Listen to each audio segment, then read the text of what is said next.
Good morning. It's November 1st, and this is your daily brief in science. Here's everything you need to know. NASA's Webb and Hubble space telescopes have unveiled high-resolution images of two spiral galaxies, IC 2163 and NGC 2207, which are on a collision course. This cosmic event creates a spectacle that could remind one of a horror tale, especially with the release of these images just before Halloween. The composite image showcases the interaction between the galaxies, combining data from both the Hubble Space Telescope and the James Webb Space Telescope. While their interaction may seem destructive, it actually promotes star formation, as gravitational forces compress dust and gas into regions conducive to new stars. Both IC 2163 and NGC 2207 are prolific star factories, producing about 24 sun-sized stars each year. This is a stark contrast to the Milky Way, which averages just 2 or 3. In recent decades, these galaxies have experienced 7 known supernovae, indicating a significantly higher rate of star formation compared to our own galaxy. Currently, IC 2163 is passing behind the larger NGC 2207, with their closest approach occurring around 40 million years ago. The collision process is expected to unfold over millions of years, ultimately leading to the formation of a single, larger galaxy, complete with a supermassive black hole at its center, a transformation projected to take approximately 1 billion years. The images depict the galaxies with eerie, blood-like hues, with the James Webb Space Telescope describing them as resembling a pair of blood-soaked eyes shining in the cosmic darkness.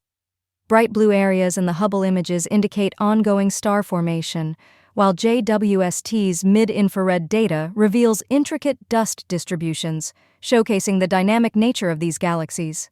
The gravitational effects of their close encounter have distorted the galaxy's arms, creating elongated shapes and tidal extensions that highlight their interaction. This remarkable collaboration between the James Webb Space Telescope and the Hubble Space Telescope underscores their vital roles in enhancing our understanding of the universe. A newly identified virus, Gainesville rodent Geelong virus 1 or GRJV1, has raised concerns among scientists due to its ability to infect rodent, human, and non-human primate cells. This discovery was made after a cat named Pepper brought a dead common cotton mouse to his owner, John Lednicki, a research professor at the University of Florida. Upon testing the mouse for viruses, researchers found it harbored a previously known Geelong virus, prompting a deeper investigation into its implications. Experts stress the importance of surveillance of emerging viral pathogens to understand how they evolve and assess their risks to public health. Emily de Ruyter, a doctoral candidate and first author of the study published in the journal Pathogens, emphasized the need for ongoing wildlife surveillance to uncover undiscovered viruses circulating in animals near human habitats. Monitoring zoonotic viruses is crucial to preventing future spillover events, as some pathogens can adapt to infect humans. While the likelihood of a spillover event from GRJV1 is considered low due to limited human contact with wild rodents, researchers are advocating for further investigation into the virus's effects on wildlife and humans in Florida.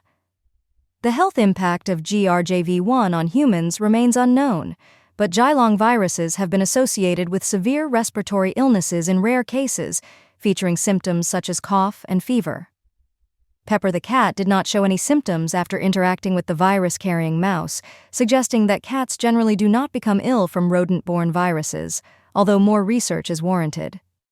The research team successfully cultured the Geelong virus in the lab, facilitating further study of its characteristics and potential health impacts.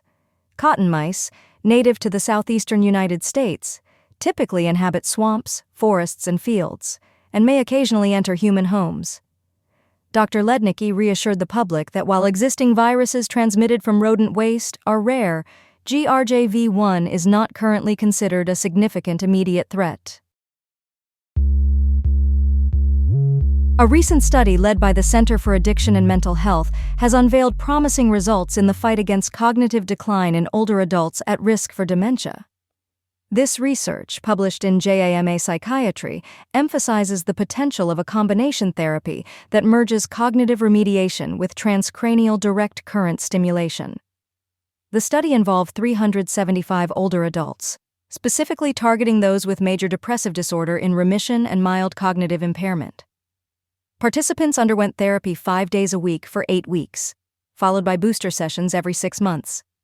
The cognitive remediation techniques included activities like puzzles designed to enhance cognitive function, while TDCS serves as a non-invasive method of brain stimulation. Results showed that those receiving the combination therapy experienced a significant slowing of cognitive decline, effectively delaying it by approximately 4 years compared to a control group. Improvements were particularly noted in executive function and verbal memory, especially among patients with major depressive disorder in remission.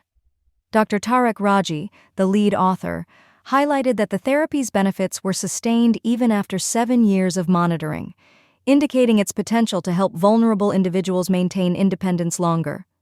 Dr. Benoit Moulsant, a senior author, pointed out the focus on the prefrontal cortex, a critical area for executive functioning, as a key target for this treatment. This study is significant given the limited options available for older adults facing both depression and dementia, suggesting a shift in psychiatric treatment approaches. The combined treatment also displayed a more favorable side effect profile compared to traditional pharmacological therapies, indicating its broader clinical applicability. Overall, this research marks a notable advancement in dementia care in Canada, aiming to improve the quality of life for individuals and caregivers affected by dementia. Research from the University of Rochester reveals critical insights into the timing of elective non-cardiac surgeries for aging adults post-heart attack.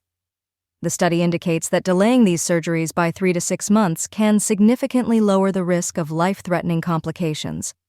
By analyzing data from the Medicare database, researchers examined 5.2 million surgeries performed on patients aged 67 and older from 2017 to 2020, particularly focusing on those who suffered a non-ST segment elevation myocardial infarction, or NSTEMI.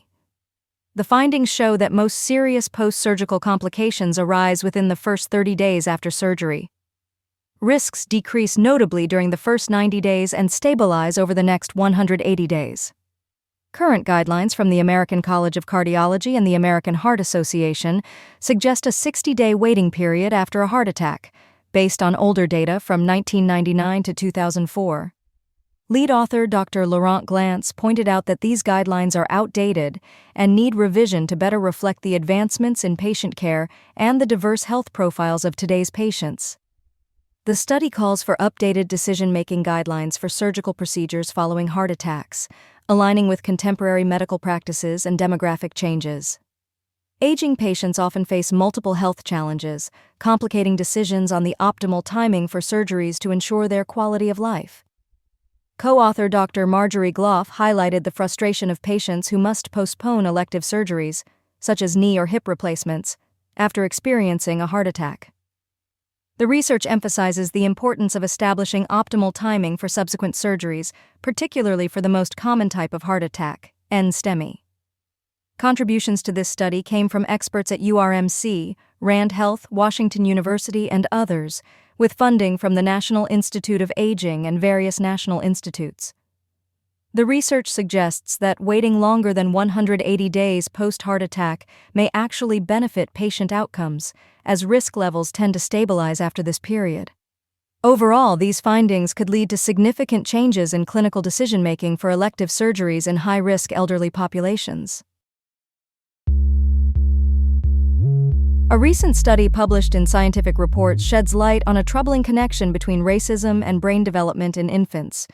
The research, led by Sarah Short and Kathy Proper, reveals that the racism experienced by pregnant individuals can significantly influence brain connectivity in their newborns, particularly in critical areas such as the amygdala and hippocampus. The findings suggest that maternal experiences of racism can have intergenerational effects, impacting not just immediate health but also the mental health of the next generation from the womb. Newborns whose mothers reported higher levels of racism demonstrated stronger connectivity between the right amygdala and regions associated with vision and memory, indicating a brain that is primed for heightened vigilance against potential threats. This heightened connectivity in the hippocampus, especially with areas involved in visual and spatial processing, may predispose these infants to anxiety and behavioral challenges as they grow. Such hypervigilance could lead to increased risks of anxiety disorders and depression later in life, highlighting the long-term implications of maternal racism.